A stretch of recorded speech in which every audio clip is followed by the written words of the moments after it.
नमस्कार. आज दिनांक 24 ऑगस्ट रोजी दुपारी 12 वाजता अनुदानित आश्रमशाळा मासवण तालुका जिल्हा पालघर येथील वर्ग पहिली येथील एक विद्यार्थी ग्रामीण रुग्णालय मानोर येथे त्याची मृत्यू झाली. हा विद्यार्थी मागील 2 दिवसापासून आजारी होता. दिनांक 22 ऑगस्ट म्हणजे परवा त्याला ताप असल्यामुळे प्राथमिक आरोग्य केंद्र मासवण येथे उपचारासाठी नेण्यात आले होते. त्यानंतर तो 2 दिवस शाळेमध्ये क्लासेस अटेंड करत होता आणि खेळत होता.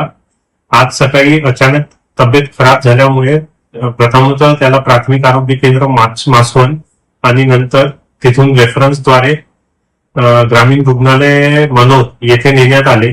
ग्रामीण रुग्णालय मनोर येथे डॉक्टरांनी त्याची ईसीजी केली असता त्याला मृत घोषित केले. घटनेची माहिती मिळताच मी प्रकल्प अधिकारी डहाणू तसेच जिल्हा आरोग्य अधिकारी आणि जिल्हा प्रशासनातील इतर वरिष्ठ अधिकारी यांनी शाळेला तसेच आरोग्य केंद्राला भेट दिली. शाळा चालवणाऱ्या संस्थेला स्वच्छतेची आणि आरोग्याची काळजी घेण्यासाठी सूचना देण्यात आलेल्या आहेत.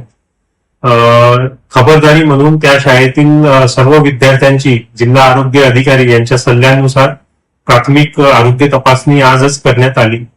त्या आरोग्य तपासणीमध्ये काही मुलांना खोकला, सर्दी, ताप, बॉडी पेन वगैरे लक्षणं आढळून आले.